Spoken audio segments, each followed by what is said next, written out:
외국인이 오늘 하루에만 2조 원이 넘는 매도로 코스피를 끌어내렸습니다. 이 매도세 계속 이어질지 시장 관심이 집중됩니다.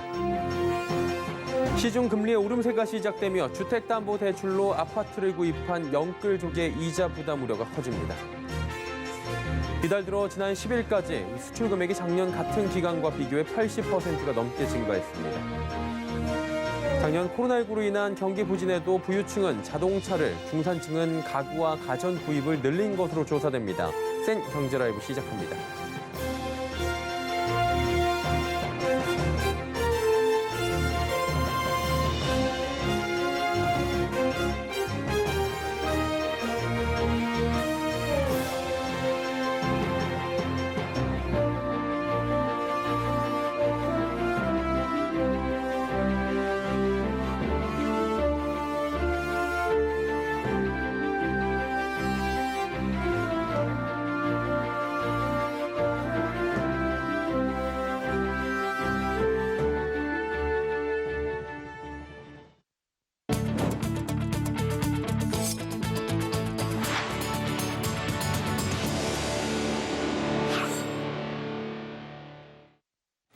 시청자 여러분 안녕하십니까? 센 경제라이브 서정덕입니다.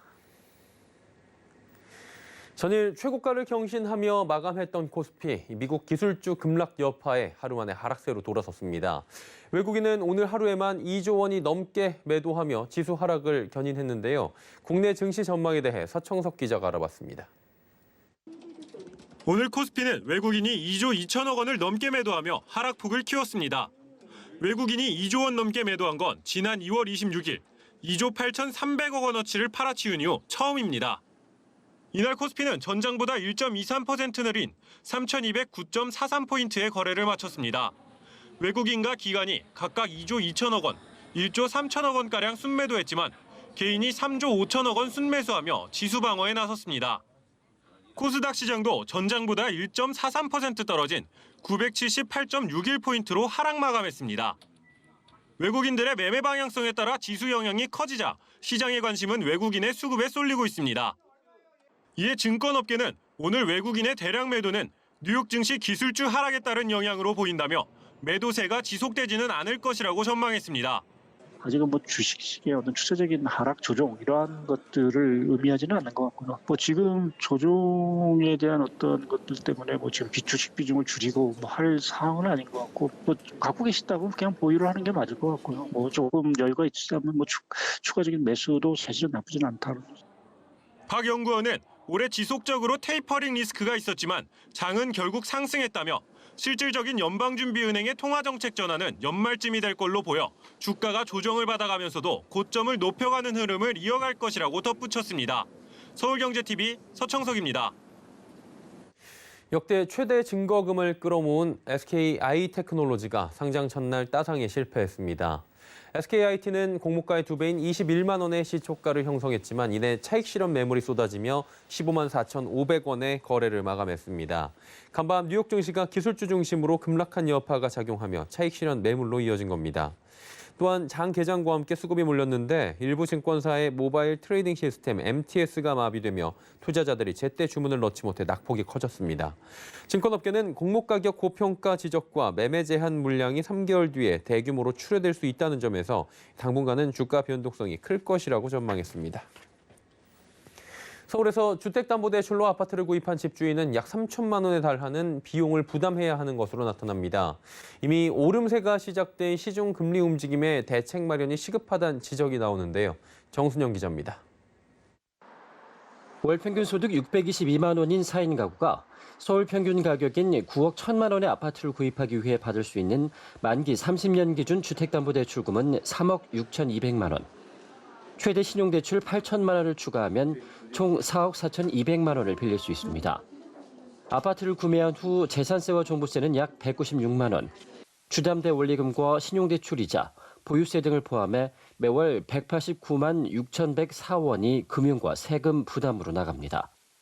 하지만 미국의 기준금리 인상 전후로 한국은행이 선제적인 금리 인상 조치를 취할 경우 영끌족 집주인의 부담은 더욱 늘어나게 됩니다. 대출이자가 1%포인트 증가할 경우 매월 26만 6천 원, 2%포인트 증가할 땐 54만 5천 원의 금액을 더 부담하게 됩니다. 연간으로 환산하면 2%포인트 인상 시 654만 원이 늘어난 2,929만 5,460원이 부담액으로 돌아옵니다. 문제는 한국은행의 기준금리 동결 기조가 지속되고 있지만 시중금리가 이미 오름세를 보이고 있다는 겁니다. 4대 시중은행의 신용대출 금리는 연 2.57에서 3.64% 수준으로 지난해 7월 말과 비교해 하단은 0.58%포인트, 상단은 0.13%포인트 올랐습니다. 코픽스 연동 주담대 최저금리도 연 2.55에서 3.9%로 최저금리가 0.3%포인트 올랐습니다. 지난달 서울에서 제출된 주택 구입 자금 조달 계획서 4천여 건 중 절반 이상이 갭 투자로 가계대출 금리가 1%포인트 상승할 때마다 11조 8천억 원의 이자가 늘어날 전망입니다. 서울경제TV 정수정입니다. 올 들어 지난 10일까지 수출 금액이 작년 같은 기간보다 80%가 넘게 늘어났습니다. 관세청 자료에 따르면 이달 1일부터 10일 사이 수출액은 124억 8천만 달러로 지난해 동기 대비 81.2%가 증가했습니다. 이 기간 주업일수는 5.5일로 작년과 비교해 0.5일이 많았습니다. 주업일수를 반영한 일평균 수출액은 64.7%가 늘어났습니다. 주업일수를 고려하지 않은 통계에서 승용차와 자동차 부품, 석유 제품, 무선통신기기 등 수출이 강세를 보였고 미국, 유럽연합, 베트남, 일본, 중국 등 주요 시장 수출이 두루 증가했습니다. 이달 10일까지 수입액은 146억 4천만 달러로 지난해 같은 기간보다 51.5%가 늘어났습니다. 미국이 이달 20일 또다시 삼성전자를 비롯한 반도체 기업들을 호출해 화상회의를 열 예정인 것으로 알려집니다. 블룸버그 통신에 따르면 바이든 행정부는 최근 전 세계의 반도체 공급난을 주제로 화상회의를 열 것이라며 기업들의 초청장을 보냈습니다. 삼성전자를 비롯해 인텔, 대만의 TSMC, 제너럴모터스, 포드 등이 초청된 것으로 알려집니다. 미 상무부는 초청장에서 이번 회의는 반도체 및 공급망 문제에 관한 열린 대화를 하기 위한 것이라며 반도체 공급자와 소비자를 모두 불러 모으려 했다고 밝혔습니다. 이번 회의로 삼성전자의 미국 내 반도체 투자를 늘리라는 바이든 행정부의 압박이 또다시 이어질 것으로 보입니다. 코로나19로 인한 경기 부진에도 지난해 부유층에서는 자동차, 중산층에서는 가구와 가전 소비가 활발했던 것으로 나타납니다. 한국개발연구원 KDI는 오늘 자동차 관련 지출은 소득 상위 20%인 5분위에서 27.4%나 증가했다고 전했습니다. 가구, 가전의 경우 3, 4, 5분위에서 고르게 증가하며 지출액이 15.1% 늘어났습니다. 통상적으로 경제 위기 땐 내구재 소비가 줄어드는데 지난해 가계의 소비 행태는 과거와 달랐다는 게 KDI의 분석입니다. 불가리스 사태로 논란의 중심에 선 남양유업, 어제 쇄신을 하겠다며 비대위를 꾸렸습니다. 그런데 이 비대위의 위원장조차 기존 내부 인력을 앉힌 것이 드러나며 보여주기식 아니냐는 지적이 나옵니다. 문다희 기자입니다. 홍원식 회장의 사태로 경영 공백이 생긴 남양유업. 어제 비상대책위원회를 꾸려 경영 쇄신을 추진한다고 밝혔습니다. 그런데 비대위를 이끌 위원장에 정재현 남양유업 세종공장장을 선임하며 논란이 일고 있습니다. 세종공장은 이번 사태의 시발점인 불가리스 생산공장으로 식약처로부터 고발당해 경찰 조사 중입니다. 직급도 의문입니다. 부장급인 정재현 위원장이 쇄신에 필요한 강력한 결단을 내릴 수 있냐는 겁니다. 남양유업은 내부 사정을 잘 아는 인사를 앉힌 것이란 입장이지만 업계에서는 물러난 윗선이 지시를 내리기 위한 허수아비 인사라는 지적이 나옵니다.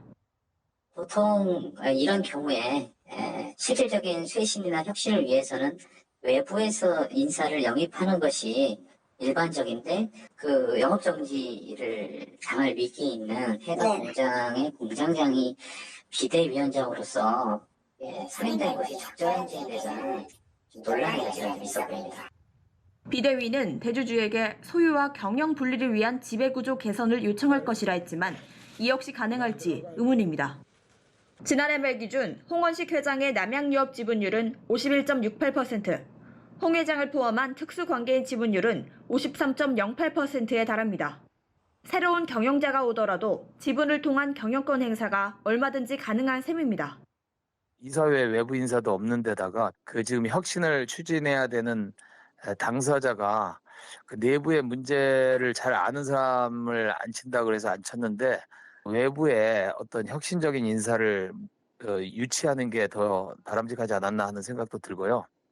대리점 갑질에 이어 불가리스 사태로 불매 운동에 직면한 남양유업. 쇄신 행보마저 사회 전체가 바라보는 수준에 미치지 못해 또 한 번의 실망감만 안겨주고 있습니다. 서울경제TV 문다입니다.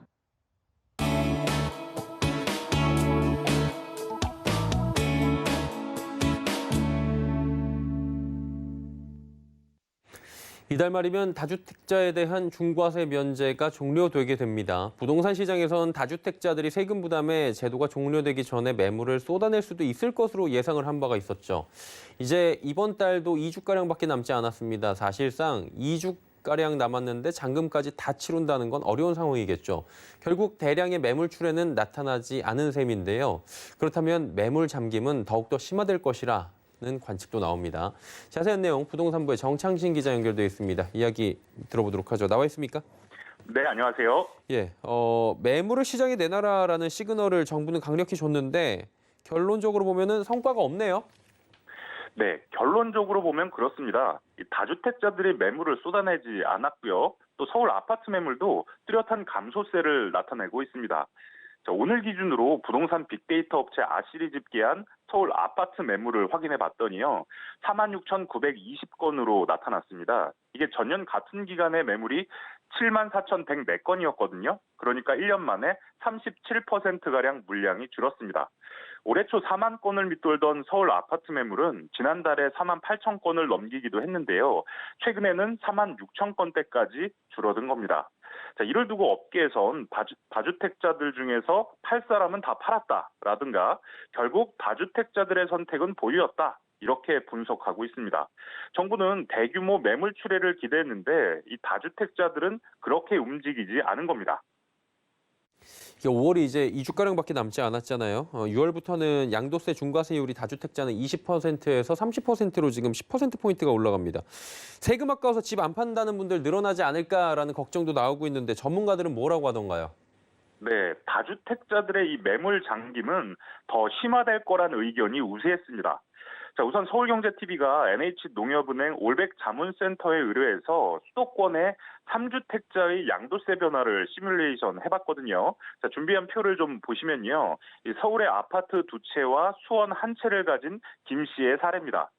이 서울 양천구 아파트를 7억에 샀는데 현재 시세가 18억이고요. 또 그러니까 양도 차익을 11억을 기대할 수 있는 거고요.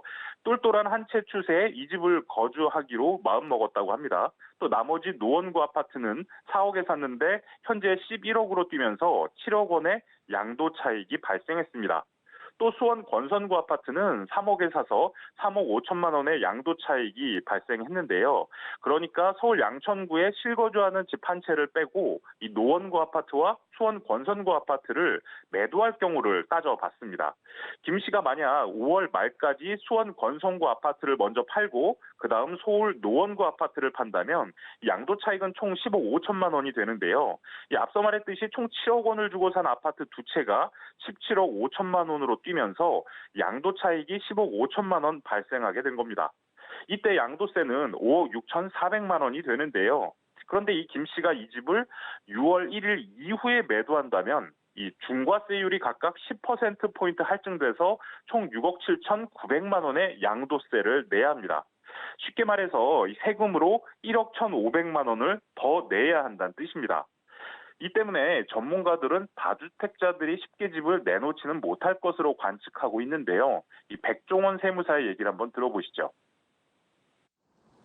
오히려 이제 6월 1일 이후부터는 뭐 종합부동산세라든가 그다음에 이제 다주택자의 양도세 중과가 확정이 됐기 때문에 이제부터는 오히려 더 관망하는 그 다주택자의 심리들이 더 높지 않을까라고 생각도 하고 있습니다.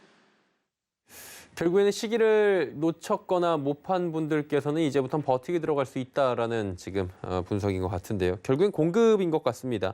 하반기에 분양 시장 공급이 좀 늘어나는지 궁금한데요. 어떻습니까? 3기 신도시 사전 청약도 있잖아요. 네, 맞습니다. 우선 분양 물량을 좀 알아봤거든요. 이 분기별로 분양은 늘어나는 것으로 나타났는데요. 이 부동산 114가 조사를 해보니까 2분기에 전국 분양 물량이 4만 8천여 세대로 나타났고요. 또 3분기에는 6만 7천여 세대로 늘어납니다. 또 연말인 4분기에는 8만 6천여 세대까지 꾸준히 늘어날 것으로 관측이 됐는데요. 여기에 아까 말씀하신 대로 올해 3기 신도시 사전 청약 물량이 있거든요. 총 3만 200세대로 나타났는데요. 언제 분양을 하냐, 사전 청약하냐 알아봤더니 7월에 인천 계양 등에서 4,400세대가 공급이 되고요. 또 10월에는 남양주 왕숙 이지구 등에서 9,100세대, 또 11월엔 하남 교산 등에서 4,000세대가 예정돼 있습니다. 또 연말인 12월에는 부천 대장과 고양 창릉, 남양주 왕숙 등에서 12,700세대가 사전 청약을 받습니다. 자, 물론 이런 매물이 실제 입주까지는 한 3년 넘게 걸리기도 하니까요. 가시적인 공급 효과를 낸다기보다는 수요 심리를 좀 진정시키는 그런 역할을 할 것으로 예상이 됩니다. 예, 부동산부 정창진 기자와 함께 시장 진단해봤습니다. 잘 들었습니다. 네.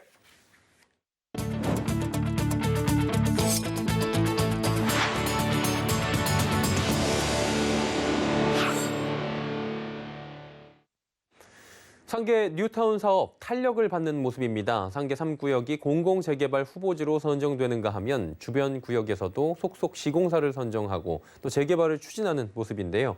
상계 1구역은 오늘 시공사 선정을 위한 현장 설명회를 열었다고 합니다. 지혜진 기자입니다. 오늘 서울 노원구 상계 1구역 재개발 조합사무실에서 열린 시공사 선정을 위한 현장 설명회에 현대건설, 대우건설, 현대엔지니어링, HDC 현대산업개발, 호방건설, 제일건설 등 총 6곳이 참석했습니다.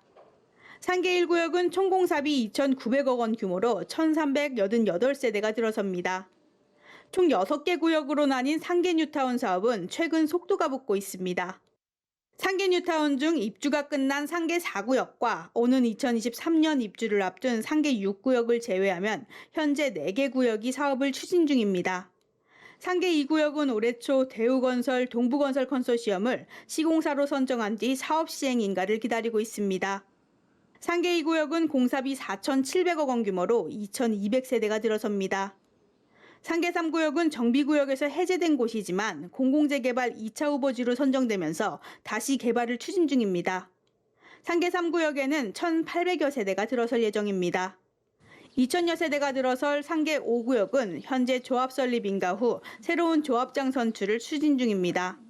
조합 관계자는 올해 안에 시공사를 선정하긴 어려울 것 같다고 말했습니다. 상계 5구역까지 사업이 완료되고 나면 상계 뉴타운 일대는 1만여 세대에 달하는 주거타운이 조성됩니다. 서울경제TV 지혜진입니다. SK텔레콤과 KT가 5G 가입자 확대 등으로 견조한 실적을 달성했습니다. 내일 실적 발표를 앞둔 LG U+까지 앞에 올 1분기 3사 합산 영업이익은 14분기 만에 1조 원을 달성할 것으로 보입니다. 윤다혜 기자입니다. SK텔레콤과 KT가 시장 전망치를 10% 이상 웃도는 깜짝 실적을 내놨습니다. SK텔레콤은 올해 1분기 5G 가입자 확대와 미디어 보안, 커머스 등 뉴 ICT 사업 영업이익이 60% 이상 성장하면서 회사 영업이익이 전년보다 30%가량 증가했습니다. SK텔레콤은 연결 재무제표 기준 올해 1분기 매출이 4조 7,805억 원으로 영업이익이 3,888억 원으로 작년 동기보다 각각 7.4%, 29% 증가했습니다. 당기순이익은 5,720억 원으로 SK하이닉스 지분법 이익 등의 영향으로 전년 동기보다 86.9% 증가했습니다. 사업별로 보면 뉴 ICT 관련 매출은 작년 동기보다 16.7% 늘었고 영업이익은 64.1% 증가했습니다. 뉴 ICT 핵심 사업 매출이 전체에서 차지하는 비중은 31.8%에 달합니다. 특히 미디어 사업은 티브로드 합병 효과 등으로 영업이익은 작년 동기 대비 98.9% 늘어나 754억 원을 기록했습니다. KT는 5G 가입자 확대와 플랫폼 사업의 고른 성장에 힘입어 약 4년 만에 분기 최고 영업이익을 기록했습니다. KT는 1분기 연결 기준 영업이익이 4,442억 원으로 지난해 동기보다 15.4% 증가했습니다. 2017년 2분기 이후 최대치입니다.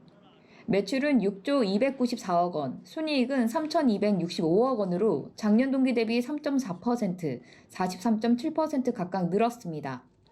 통신사들의 실적 개선에는 5G 이동통신 가입자 효과가 큽니다.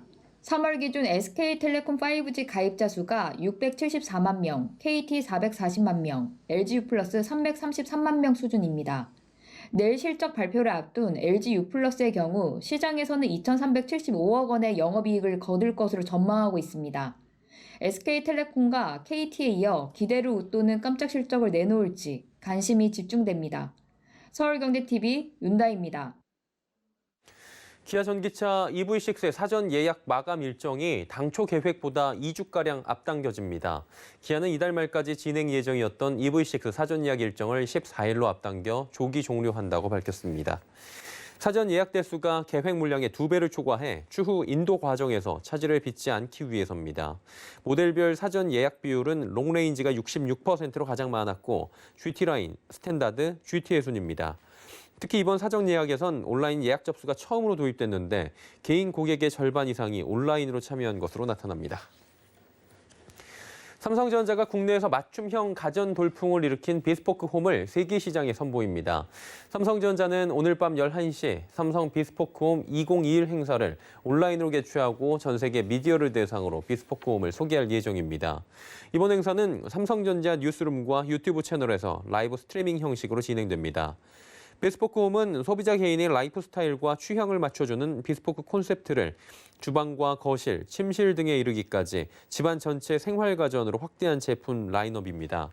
여기에 360가지 색상으로 구성된 프리즘 컬러에서 자신의 취향에 맞는 색상을 주문할 수 있어 사용자에 맞춰 라이프 스타일을 구현할 수 있습니다. 배달의 민족을 운영하는 우아한 형제들이 가정 간편식 시장에 진출합니다. 우아한 형제들은 전국 유명 식당의 인기 메뉴를 가정 간편식으로 만든 배민의 발견을 선보인다고 밝혔습니다. 코로나19 장기화로 음식점 방문이 제한적인 상황에서 고객과 음식점 간의 접점을 확대하기 위함입니다. 우아한 형제들은 발굴한 식당의 상품화와 또 판매를 지원하게 되며 해당 음식점 주인에게 메뉴 조리법 공유의 대가로 상품 판매액의 일정 비율을 지급합니다.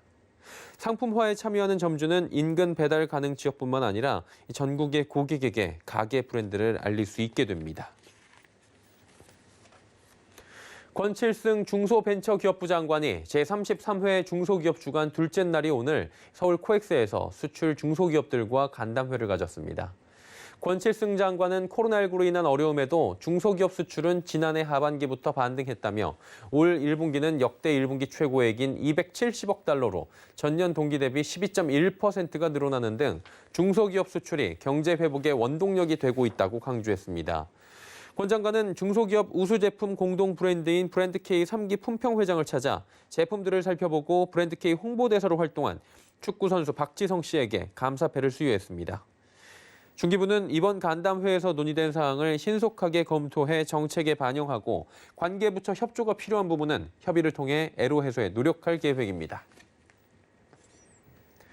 센 경제라이브 저희가 준비한 소식은 여기까지입니다. 편안한 저녁 시간 보내시길 바랍니다. 고맙습니다.